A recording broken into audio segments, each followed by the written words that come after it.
Opa, Saragóis. Boa noite, Florestan. Boa noite, Mário Vitor. Boa noite, Tereza. Boa noite, Miola. Boa noite, Chamorro. Boa noite, pessoal do painel. Boa noite, Chamorro. Boa noite a todos que nos acompanham. Boa noite a todos. Boa noite, painel. Boa noite, Chamorro e comunidade 247. Boa noite, Chamorro, Tereza, Sara, Florestan e Mário Vitor. Muito bem. Chamorro, vamos então já, eu sei que você vai ter um horário meio corrido aí, vamos direto para o que interessa. Afinal, houve fraude ou não no Equador? É legal a gente apresentar só um pouquinho do Chamorro, não é? Obrigado, Chamorro, por atender o nosso convite.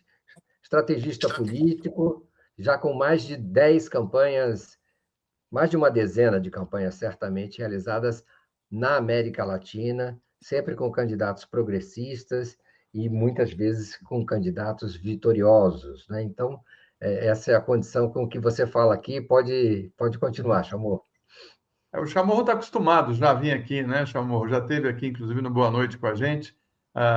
Enfim, mas vamos lá, Chamorro. Você tem acompanhado aí essa crise na América Central, né? Inclusive em El Salvador, e agora essa eleição tumultuada no Equador, né? A preocupação de todos os brasileiros, acho que dos latino-americanos, é em relação ao que vem pela frente, porque o Trump está querendo retomar ideias do passado, entre elas aquilo que o secretário de Defesa dele chamou de vamos retomar o nosso quintal, né? Portanto, essa eleição no Equador ela é muito emblemática, né? E há uma acusação da candidata que disputou o segundo turno que houve ali fraude na eleição. O que você tem a dizer a respeito disso? Está sem áudio.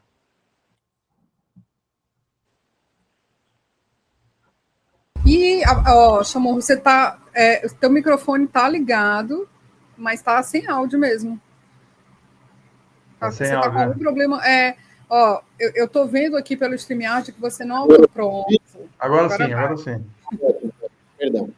Bom, a Luísa Gonzalez, né, vai ter até 3 dias depois da decisão já oficial da vitória do Daniel Noboa, que isso provavelmente será quinta-feira ou sexta-feira dessa semana, onde o Conselho Nacional Eleitoral, apesar de já ter anunciado ontem, ele tem que entregar um documento formal indicando que o Daniel Noboa ganha a eleição.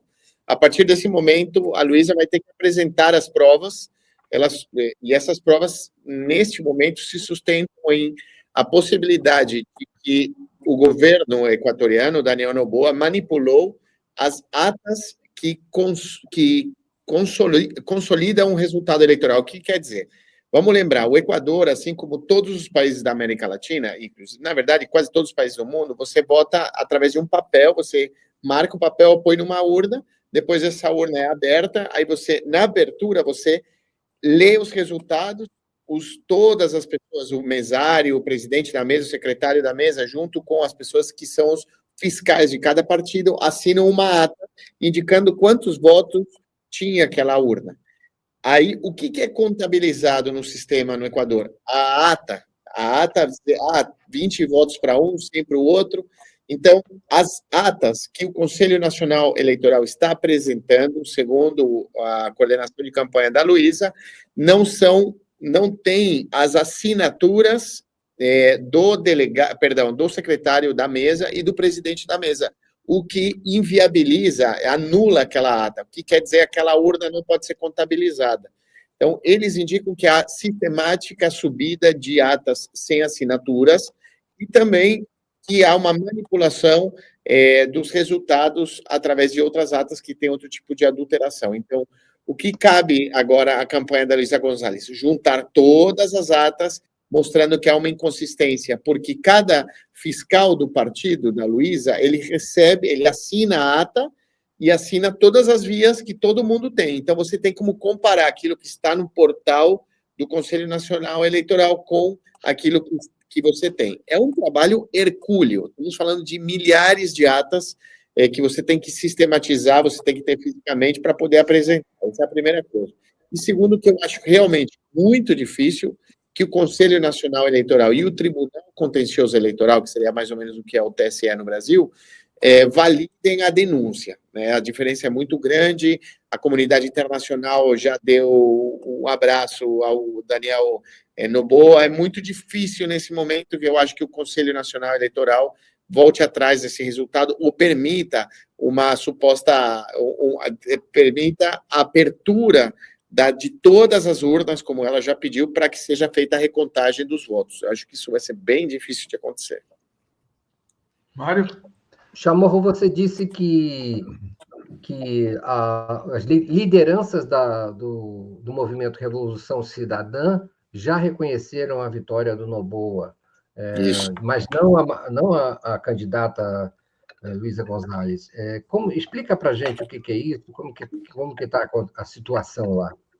Olha, a primeira coisa, a gente tem que analisar, eu que conheço profundamente o Equador e também o processo da Revolução Cidadã, você tem, primeiro, uma divisão de forças. Você não tem um processo de unidade como a gente conhece no Brasil e como a gente conhece em outros partidos políticos da esquerda. Há uma disputa interna muito grande dentro da Revolução Cidadã, apesar da Luísa ter sido imposta pelo ex-presidente Rafael Correa como a candidata, ela não necessariamente tem o apoio de toda a Revolução Cidadã, desses líderes, né?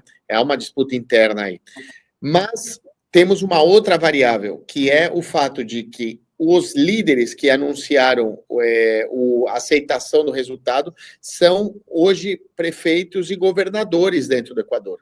Ou seja, o não aceitar aquele resultado eleitoral também, sem dúvida alguma, iria acarretar com um colateral jurídico, judicial de perseguição e principalmente, enforcar as finanças dos municípios, dos estados, com os repasses obrigatórios que o governo nacional deveria fazer a esses municípios. Então, por exemplo, o prefeito de Quito, ele está há uma tentativa de impeachment dele dentro do conselho da cidade, né, da Câmara Municipal, que lá se chama conselho, e ele, claro, se ele tiver uma postura mais radical, contrária, dizer não, também não aceitamos, ele provavelmente seja impeachmentado. Então, você também tem uma pressão jurídica por parte do governo nacional, porém, a gente sabe que se você realmente acredita que ganhou a eleição, que você tem como comprovar aquele resultado e você quer ganhar, você põe sobre a mesa todas as cartas para você tentar vencer e conseguir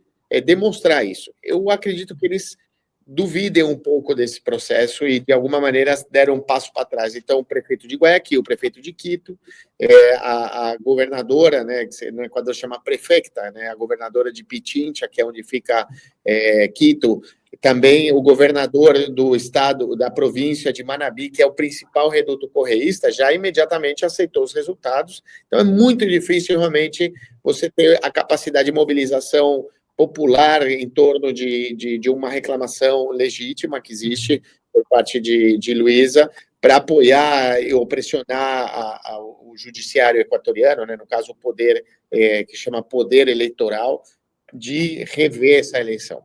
A gente tem que ser muito pragmático e objetivo nessa análise. Além disso, a oposição ganhou na eleição para a Câmara dos Deputados, né, e para o Congresso do país. Mas eu vou passar para a Tereza fazer a questão. Então, eu concordo com você que é muito difícil reverter, comprovando fraude, uma diferença tão grande. Se fosse 1%, né? Mas quantos... No final, a diferença 11%. Entre os dois ficou quanto a quanto? Com quase 11%. É muito difícil você comprovar que o partido aí da candidata Luísa tenha condições de demonstrar que houve um volume tão grande de fraudes. O que não quer dizer que o processo tenha sido legítimo ou tenha sido democraticamente defensável, né? É claro, a gente sabe que nas últimas semanas o Noboa jogou todo o peso do Estado para ganhar a eleição, fazendo políticas clientelistas pesadíssimas, mais de $1.000 de auxílio. Nós vivemos isso com Bolsonaro. O que é alguém usar a força do Estado para ganhar uma eleição? E ele fez isso, né? Ele, entre outras coisas, né? Nessa reta final de eleição. Então, uma coisa é isso, outra é fraude comprovada, né? Você mostrar um número enorme de atas que não tiveram assinatura dos fiscais do Partido Revolução Cidadã. Né? Os fiscais têm que ter, essas assinaturas têm que constar para que elas sejam legitimadas. Agora, mesmo não, considerando isso aí, eu acho que não vai ter reversão por fraude, embora seja preciso muito denunciar a natureza autoritária do regime do Noboa. Agora, inclusive o Parlasul também endossou, o Parlamento do Mercosul, em que é uma das instituições que observaram e reconheceram a vitória dele. A vitória roubada? Mas, sabe, para reverter tem que provar, né? E eu acho que também é muito difícil. Mas, considerando isso, o que você aponta para esse governo? Sabe, que tipo de governo nós vamos ter? Ele vai endurecer, ele vai ser aliado do Trump, ele vai fazer política de segurança à la Bukele. Como é que você vê esse mandato agora inteiro do Noboa, né? Porque ele teve um mandato tampão aí. Olha, eu acho muito válido o que você disse agora, Tereza, e só queria validar uma coisa. Colocar sobre o nosso debate o seguinte: inclusive setores das esquerdas da América Latina foram muito críticas com a oposição venezuelana por ter gritado que houve fraude e não ter apresentado as atas que comprovavam esse fraude, correto? Então, a Revolução Cidadã tem a obrigação perante a comunidade internacional, perante as esquerdas, comprovar que houve fraude, porque você tem materialidade. É impossível você sair a gritar que há fraude e não ter essa materialidade. Eu acredito que exista, sim, uma materialidade que são as atas. Então, você precisa sistematizar e mostrar para a opinião pública nacional, porque senão você se equipara à oposição venezuelana. E eu acredito que haja, sim, as atas. Porque eu posso te dizer que eu acredito que haja também, sim, uma fraude, apesar do grande desafio agora da Revolução Cidadã em comprová-lo. Porque os sistemas eleitorais do planeta inteiro são manipuláveis. Eu trabalho vocês conhecem, comunicação política, eu já fiz mais de 10 campanhas, participei de mais de 10 campanhas presidenciais, sei lá quantas locais, em quase todo o nosso continente. Eu quero citar um exemplo. A última eleição do presidente Gustavo Petro, a gente conseguiu recuperar 1 milhão de votos. 1 milhão de votos que tinham sido roubados lá dentro do TSE da Colômbia, que fez com que 7 parlamentares, que a bancada do Petro tivesse 7 deputados a menos. Então, a gente conseguiu, na disputa, comprovando com as atas, falou, tá aqui o voto, e de repente surgiu o voto, que a gente conseguiu somar 7 deputados para a bancada da Colômbia, lá do Pacto Histórico. A mesma coisa, eu tenho certeza que aconteceu no Conselho Nacional. Dizer que tenho certeza é temerário, mas eu tenho certeza de que há inconsistências, e eu posso reafirmar aí, sim, sem medo a errar, que é absolutamente manipulável o resultado eleitoral do Equador, assim como é de qualquer país que utiliza papel na sua contagem, né? O sistema estadunidense é uma barbaridade, ele já foi roubaram a eleição, as primárias do Bernie Sanders contra a Hillary Clinton, roubaram a eleição do Al Gore contra o Bush, isso é público, eles aceitaram e não modificaram. Por quê? Porque eles querem isso, ter o controle. Então, no Equador é a mesma coisa. Agora, o que a gente Mas outra coisa é conseguir provar, é você reverter 11%. Entende? Eu estou falando da dificuldade, não é de não ter ocorrido fraude. Não, porque 11% é muita coisa. São 1.500.000 votos. É possível manipular isso? Eu te digo, sim. É possível ter sido manipulado o resultado da eleição. Porém, você tem que comprovar. Então, se você sai para gritar, você tem que comprovar, você tem que mostrar. E eu acredito que eles devem ter. Senão, eles vão se equiparar à oposição venezuelana. Isso é uma coisa. Agora, O Daniel Noboa, o que a gente espera dele? Espera o mesmo que a gente teve nesse último ano de governo. Ele é um ditador, ele é um homem que tem uma postura ditatorial, que emitiu 9 estados de exceção no país. Ele declarou uma guerra civil declarou objetivo militar aos grupos narcotraficantes ou grupos armados, ou seja, uma guerra civil no país. Ele permite agora que, em vez do narcotráfico ser enfrentado pela polícia, seja pelo próprio exército. E qual foi o resultado? Zero. Ele não só não conseguiu baixar, como aumentou sensivelmente o volume de assassinatos, o volume de enfrentamento da polícia, o sicariato. Você tem um absoluto descontrole do Estado equatoriano. O Estado equatoriano, ele morreu. Ele é um narco-estado. Ele é muito parecido à Colômbia dos anos 80. E isso não haverá, eu estou decretando isso, não há a menor possibilidade do Equador reverter essa situação. Não há governo de esquerda ou de direita que consigam retirar da mão do narcotráfico internacional o funcionamento do Estado equatoriano. Por quê? Porque, primeiro, não existe capacidade militar no planeta Terra de enfrentar o narcotráfico. O narcotráfico nunca foi vencido nem na Colômbia, nem será no México. A Colômbia, quando era na época do Pablo Escobar, se plantavam 80 mil hectares de folha de coca. Hoje são plantadas quase 300 mil hectares. Você tem um volume absurdamente mais elevado de exportação de cocaína aos Estados Unidos. Você tem muito mais fortalecimento dos grupos armados, muito mais do que o Pablo Escobar, muito mais. Só que eles sabem atuar de maneira diferente, então eles não são tão visíveis. E o que acontece? Agora, você tem um ator no México. O México, a Cláudia Sheinbaum, não tem controle do país territorial. Você não tem como você enfrentar isso. Então, o Daniel Noboa não vai ter o que fazer. Além do mais, você tem um aumento de consumo de drogas dos Estados Unidos e da União Europeia que força uma demanda de produção. Então, o Equador se transformou no principal corredor de saída da cocaína da Colômbia, porque a fronteira sul da Colômbia, que é a fronteira norte do Equador, é onde se produz a cocaína. Então, lá você passa para o Equador, que tem 2 vantagens logísticas, digamos, para a exportação da droga, que é, primeiro, você tem uma gasolina subsidiada, é uma das gasolinas mais baratas do mundo. Então, toda a droga que sai da Colômbia pelo Equador, ela é transportada em barcos de pescadores artesanais, porque você tem uma pesca artesanal milenária do Equador, essa região é muito rica em frutos do mar, então você leva esses pescadores que têm aqueles barquinhos com motor, eles chegam até águas internacionais, basicamente onde fica Galápagos, né? Galápagos está a quase 3.000 quilômetros de distância da costa equatoriana. Lá você carrega novamente de gasolina e entrega essa droga para aqueles submarinos artesanais que a gente vê muito nas notícias, né? Que ele chega até o México. E o Equador tem uma vantagem, porque é muito barato a gasolina, você não tem exército, você não tem marinha, você não tem nada fiscalizando, eles não têm capacidade de fazer isso, e você tem mais rapidamente, mais facilmente para chegar no México via Equador. Essa é a primeira. A segunda situação, a economia do Equador é dolarizada. Lá você não tem moeda local, então você vai comprar um sorvete e você paga com dólar.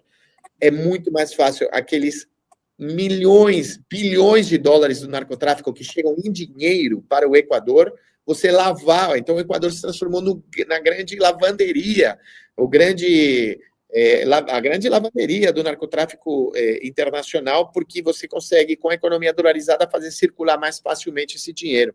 E é isso que está em disputa no Equador, por isso que o Equador se fez muito, muito violento. Você está tentando ter o controle da saída da droga, mas você também quer ter o controle da lavagem desse dinheiro no país. E o Estado equatoriano não tem o que fazer contra isso. Inclusive, o governo do Daniel Noboa, o poder público no Equador, a justiça equatoriana, as forças armadas, a polícia estão absolutamente permeadas pelo narcotráfico. Então, não tem o que ele fazer. A violência só vai aumentar e a situação econômica do Equador é extremamente crítica. Você tem uma retração da economia, você tem um volume de desemprego, de informalidade nunca antes vista na história do país. E não vai melhorar, porque o Daniel Noboa, a função dele, o Noboa é um apelido de uma das famílias mais ricas do Equador, a maior produtora exportadora de banana do mundo, tem bancos, eles têm de tudo. E o governo dele foi orientado para baixar, primeiro para perdoar as dívidas de imposto de renda, dívidas com o INSS, da sua família, que eram centenas de milhões de dólares, que ele já deu um perdão. Além disso, de você transformar o Estado num contratista das empresas da família dele e de amigos. Mas você não tem uma distribuição de renda, você não tem remédio nos hospitais, você não tem nada. O Equador voltou a 1800. A situação é terrível. E ele não tem nem a vontade nem a capacidade de mudar isso. Desculpem se eu me estendi muito. Imagina. Eu cancelei a minha agenda para a gente poder conversar tranquilo. Isso. Miola. Boa noite, Chamorro. Obrigado pela deferência. Mas queria te prospectar um pouco nesse sentido do futuro, né, diante de um governo que tem marcadamente, né, políticas repressivas, vive em quase um permanente estado de excepcionalidade jurídica, né, e implementa um conjunto de retrocessos sociais, né, levando a uma situação de miserabilidade social em níveis inauditos no Equador. Por outro lado, tens o correísmo, digamos assim, dividido, né, que sai dessa eleição, pelas tuas palavras agora, já dividido novamente, uma vez que setores institucionais do correísmo reconhecem o governo, apesar da assimetria que foi a eleição e das enormes suspeitas que tenha sido uma vitória na mão grande, não é? Eu te pergunto, como tu enxergas esse futuro do conflito social no Equador e a capacidade que a oposição democrática e, sobretudo, o correísmo, né, terá no sentido de enfrentar esse próximo ciclo, né, que será um ciclo, tudo se anuncia, de muita violência social e de repressão. Olha, sua pergunta é fantástica, porque realmente é um dilema que corre dentro do Equador, mas também para as esquerdas, em alguns países, para as esquerdas latino-americanas também acontece da mesma maneira.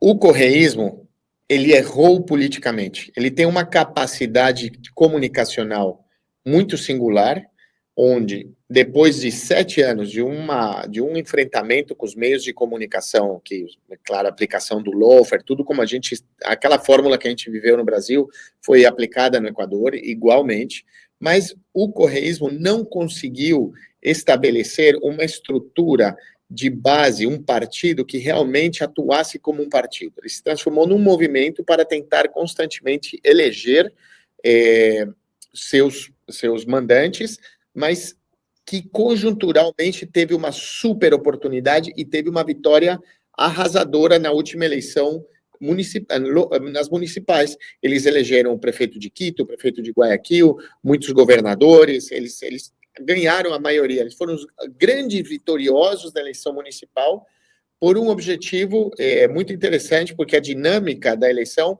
na verdade, tinha um castigo muito grande à direita equatoriana, governada naquele momento pelo Guillermo Lasso. Então, tudo aquilo que fosse direita, um governo péssimo do Lasso, seria castigado nas urnas, e a única forma de castigar conjunturalmente naquele momento era a Revolução Cidadã. Porém, a gente vê que 1 ano depois, eles não conseguem, em 2 anos, né, porque as eleições foram muito próximas, a eleição do Noboa 1 e a eleição Noboa 2, não conseguiu sair daquele patamar eleitoral que ele tinha. A Revolução Cidadã, organizadamente, é a maior frente eleitoral que existe no país, mas que sempre enfrentou muito virulentamente os movimentos sociais. Aí podemos ler os sindicatos organizados no país, o movimento estudantil e também, e principalmente, o movimento indígena equatoriano, que é fundamental como estrutura social que existe há um século e que, na verdade, nasce também e se organiza a partir da teologia da liberação e tudo mais, mas sempre se enfrentou à Revolução Cidadã, porque o governo de Rafael Correa teve uma série de posturas muito contrárias ao que eles eles exigiam, a questão da não exploração mineira, da não exploração de petróleo em certas zonas da Amazônia equatoriana, tal. Então, além disso, houve um divórcio com essas novas gerações, porque a Revolução Cidadã se enfocou muito mais em defender reputacionalmente o seu líder e o partido, aqueles perseguidos, do que realmente apresentar soluções para um país diferente.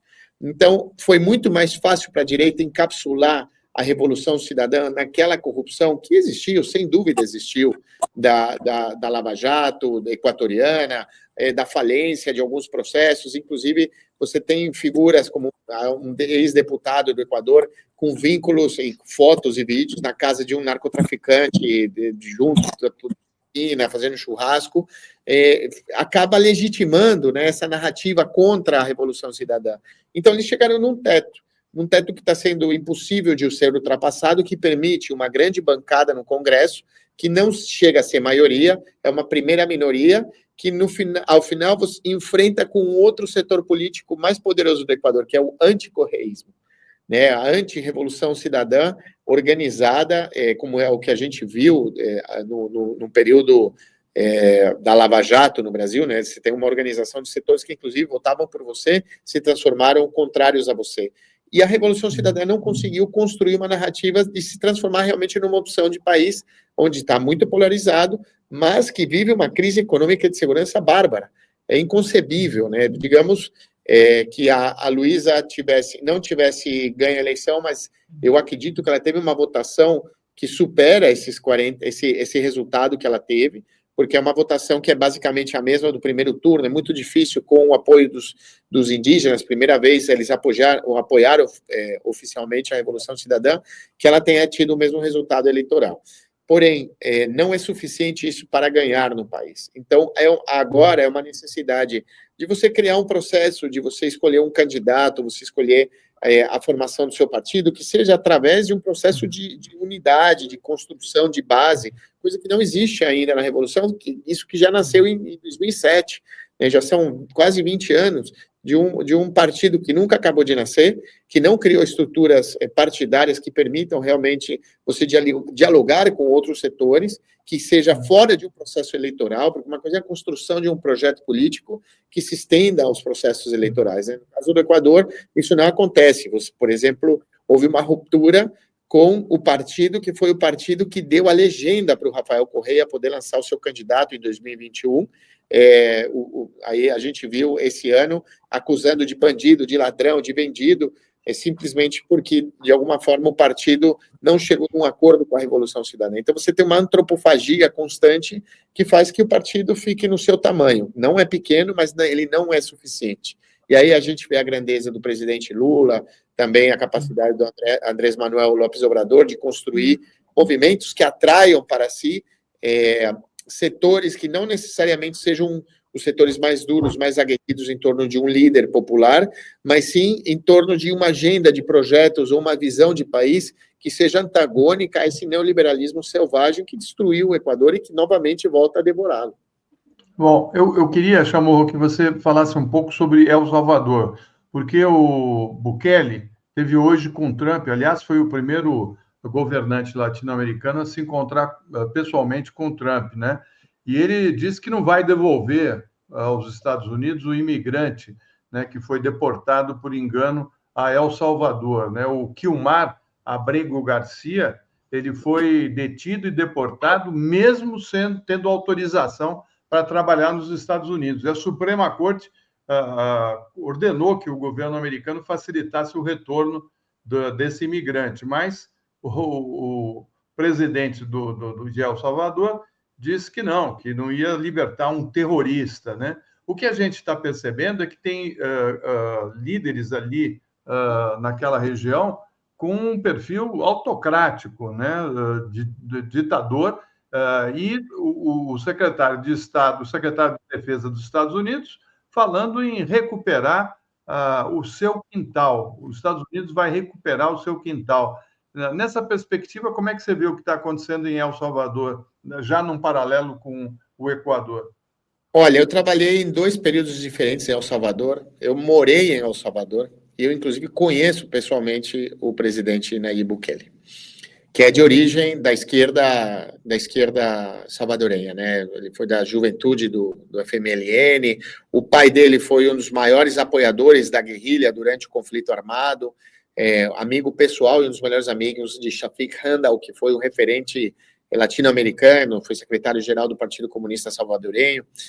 El Salvador passa por um momento que tem que ser estudado muito além do fato dele governar com uma mão firme, com traços ditatoriais, com uma virulência contra o Congresso salvadorenho. Vamos lembrar aquela cena, né, do exército salvadorenho entrando no Congresso num dia de votação importante para ele pressionar os deputados. Porém, El Salvador era um país invivível, se é que existe o termo. Você era um país absolutamente... Imagina o Rio de Janeiro, né? A Zona Norte do Rio de Janeiro, para quem conhece, Zona Oeste, mais do que Zona Norte, a Zona Oeste do Rio de Janeiro, o país inteiro assim. Então, você tinha pequenas frações do país, seja área rural, urbana, governadas absolutamente por grupos armados, não narcotraficantes, porque não existe o narcotráfico internacional em El Salvador, né? Não é a mesma realidade do Equador, e isso muda diametralmente o processo de enfrentamento a um grupo armado. Então, você tinha gangues locais, milícias, que tinham o controle territorial, mas você não tinha um narcotráfico internacional dentro do país financiando e também armando esses grupos. Então, El Salvador, você não tinha uma governabilidade, o Estado não entrava no país, o Estado ficava numa pequena regiãozinha com alguns hospitais, algumas coisas funcionando. Quando o Nadib assume, ele parte para cima dos grupos, das maras, né, Mara Salvatrucha e a Dieciocheros, que eram as duas grandes gangues, digamos, grupos armados terroristas que tinham o controle territorial do país, mas ele avança com um processo de atropelo absoluto à Constituição, porém com um apoio popular que nenhum presidente da América Latina conseguiu obter. Isso se representou em eleições onde ele arrasa a eleição para o parlamento e as municipais, ou seja, dentro do Estado Democrático de Direito, ele competiu e ele ganhou, mas de maneira abrumadora. Ele ganhou em alguns lugares com quase 90% da votação. Então, ele tem quase todas as prefeituras, são do partido dele, e a maioria absolutíssima do Congresso também é dele, o que naturalmente acaba entregando para o presidente poderes quase que absolutos. E aí, a partir disso, ele fez o que ele queria ter feito. Ele mudou os juízes, mudou o Ministério Público, ele fez e criou aquela super cadeia e avançou rua por rua, porta a porta dos bairros onde você tinha aquelas gangues, e ele conseguiu conseguir um controle de Estado que temos que assumir que ninguém tinha antes. Então, hoje, El Salvador é um país que funciona até depois das 6 da tarde. Antes não funcionava até depois das 6 da tarde. Hoje você tem um florescimento do comércio, hoje você tem uma vida no país que não existia praticamente em grande maioria do território pela presença desses grupos criminais. Eu não estou justificando Nayib Bukele, eu estou narrando algo real, concreto. Porém, o Nadib, ele, claro, já cria uma capacidade de controle territorial com a presença das Forças Armadas e também controle do Judiciário, controle do Congresso, que ele, obviamente, o que ele já fez? Mais um passo para mudar a Constituição e ele se eleger novamente, né? Não existia essa possibilidade na Constituição, porém, como ele tem a maioria do Congresso, ele poderia ter feito isso. Então, entra num círculo vicioso que a própria democracia entregou um instrumento para o Nayib Bukele, com um abrumador apoio popular que ele tem, em fazer mudanças, em ele costurar e construir aquela Constituição, aquele marco legal para ele poder se manter no poder. Porém, ele tem absoluto apoio da população, e não é que ele põe a pistola na cabeça da população para falar, viu, vota por mim. Isso não acontece em El Salvador. Daniel Noboa tenta construir esse mesmo caminho, mas ele não tem, primeiro, nem o apoio popular, não tem os resultados, não tem a brilhantez do Nayib Bukele e também não consegue ter esse controle territorial, já que a disputa no Equador é entre os cartéis mexicanos dentro do Equador, os cartéis colombianos dentro do Equador. A situação é muito mais difícil do que enfrentou o Nayib Bukele naquele momento, né? Agora, o Nayib, ele também se transforma num exemplo de mão dura e de gestão. Quem está indo visitá-lo? Eduardo Paes. Eduardo Paes acaba de anunciar que ele vai para El Salvador e eu tenho essa informação, não só Eduardo Paes, mas há uma ampla lista de presidentes, governadores, ministros, prefeitos, chefes de polícia, tudo que você quiser relacionado à segurança internacional, não só América Latina, senão da Europa, tentando agir com o Naguib, porque o Naguib se transformou numa referência no planeta de gestão, de mão dura, de uma comunicação fabulosa. Ele é publicitário. Ele que faz a sua estratégia, a sua imagem. Ele tem uma agência de publicidade que atendia, ele é uma família muito rica, então eles tinham uma representação de uma agência estadunidense para a América Central, então ele é um cara brilhante na comunicação e que também mostra isso muito bem, mas também gerencia com mão firme o país. Então, o Eduardo Paes está indo para lá, ele é um referente, não temos como negar isso. Coisa que a gente precisa conviver também e entender essa nova situação. Era um país em guerra absoluto, onde não existia Estado também, onde era absolutamente dominado pelas maras, e ele foi o único presidente, depois da Guerra Civil, aliás, foi o único presidente na história do Salvador que conseguiu ter o controle minimamente do país, a ferro e fogo, mas ele tem o controle do país. O país, ele estava numa guerra civil. Então, não dá... e aí cabe a nós também entendermos como discutir essa democracia dentro de um país que está em guerra e como respeitar os direitos civis, como a gente o conhece, como eles foram concebidos, num país que nunca acabou de nascer depois da Guerra Civil, assinado o acordo em 92. Então, o Naguib, ele tem que ser entendido a partir dessa ótica, sabendo que ele nasce das entranhas do FMLN, que foi o partido que surge a partir do Acordo de Paz, da esquerda que lutou, que fez uma guerra, fez a luta armada contra um Estado violentíssimo e conseguiu chegar num Acordo de Paz, e ganhou a presidência da República, e aí o Naguib surge daquilo. Como é que o Naguib dá essa volta? Por que ele vai para a direita? O que acontecia? Né? Então, vale a pena entender isso. Daí é um fenômeno interessantíssimo, porque é um fenômeno que vai se repetir na América Latina. A diferença de um Milei, que é uma figura muito caricata e, ao mesmo tempo, contraditório, que não tem tanto assim apoio popular como tem o Naguib. O Naguib não, é uma figura que consegue centralizar com um exemplo, ou demonstrar que ele tem, dentro daquele país pequenininho, obviamente a complexidade da economia da Argentina nem se compara, o El Salvador é a zona leste de São Paulo, mas o que ele consegue transmitir? Eu acho que esse domínio da linguagem da comunicação, ele tem que ser profundamente estudado constantemente. Muito bom. Eu queria passar para a Sara aí, que acho que deve ter algumas coisas para falar sobre a nossa comunidade, né, Sara? Tem um questionamento da Elizabeth Coutinho, a Mauri, que é de boa parte da nossa audiência, que é assim, tentando entender, voltando para o Equador, né, o que foi que aconteceu com o Equador? Como é que foi... como é que degringolou essa situação do tráfico de drogas, porque a gente faz muita correlação com o Brasil, né? Se o Brasil está nesse mesmo caminho. Bom, o Equador tem duas vertentes, né? Primeiro, quando o Rafael Correa comete o erro terrível de ter indicado o Lenin Moreno para ser o seu candidato presidencial. E a partir disso também a formulação da lista, né, daqueles que participam da chapa, que iam participar para a eleição presidencial, sabendo já que Lenin Moreno dava sinais, tinha verbalizado que seria contrário ao que o Rafael Correa indicava, o governo do Rafael Correa, já nos finalmente, né, no começo ele se dizia correísta, mas todo mundo sabia já que ele teria uma grande possibilidade dele virar as costas para a Revolução Cidadã e para o voto popular. Naquele momento, começa a se esfarelar o Estado equatoriano, a partir de uma gestão muito ruim de governo, da economia e tudo mais, e a partir disso, você tem, com a quebra econômica do país, que inicia com o processo do governo do Lenin Moreno, ao mesmo tempo, quando já se instala no Equador, se instalam esses grupos narcotraficantes, ou seja, que se encontram os cartéis do México que compram a droga da Colômbia e a Colômbia que vende essa droga.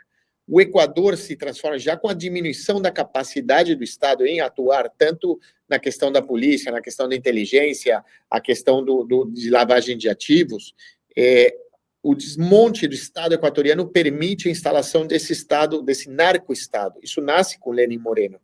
Quando o Rafael Correa era presidente, o Equador chegou a ser o segundo país da América Latina, mais seguro da América. Hoje, o Equador está entre os 10 mais violentos do planeta.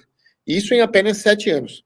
Então, o desmonte do Estado, né, da justiça equatoriana, que foi absoluto, é que a gente poderia falar durante 12 horas, para contar o detalhe, o que foi, mas foi uma barbaridade o que fizeram dentro do país, e isso operado, né, diretamente pela direita equatoriana, através do Lenín Moreno, depois a vitória do Guillermo Lasso, depois a vitória do Daniel Noboa. Então, se você não tem polícia, se você tem uma justiça que é ameaçada diariamente, porque você vai ter, o juiz vai julgar algum caso, todos os juízes eles ficam doentes quando ele tem que julgar de um narcotraficante, ou eles despacham a liberação, eles liberam, o cara vai preso com sicariato, assassinato, e ele acaba sendo liberado para responder em liberdade ou não, não acharam a arma, sei lá, inventam, a própria polícia tem medo de enfrentar o narcotráfico, porque sabem que os seus parentes, eles recebem, para você ter uma ideia, isso não é uma invenção, eu te falo porque eu falei com o juiz,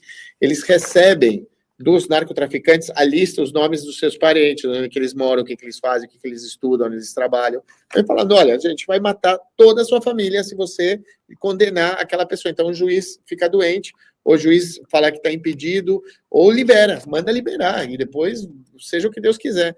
A mesma coisa acontece com a polícia. Para você ter uma ideia, faz 15 dias, Daniel Noboa nombrou o chefe da Força Aérea Equatoriana, o comandante da Força Aérea Equatoriana, para ele ficar encarregado do enfrentamento aos grupos narcotraficantes de uma região do Equador. No dia que ele assume esse cargo, ele foi assassinado pelos narcotraficantes durante um trabalho dele, né? Ele estava parado, estava andando de carro, mataram ele com sicariato, que nem a gente vê em série. Então, essa é a força do narcoestado equatoriano, resultante do quê? Da destruição muito rápida da estrutura judicial e da segurança do país, né, do conceito de Estado, mas também, e derivante de uma crise econômica terrível. Muito bom, Mauri. Foi sensacional sua entrevista aqui. Foi muito bom você ter mudado o seu roteiro da noite aqui dessa segunda-feira. A gente agradece muito. Agradeço eu o convite. Para mim é sempre uma honra estar aqui com vocês e sempre à disposição. Podem, se acharem que eu posso colaborar com alguma coisa, será uma honra estar aqui novamente. Valeu. Um abraço. Obrigado. Obrigado, um abraço. Tchau, tchau. Obrigada, tchau. Tchau, tchau.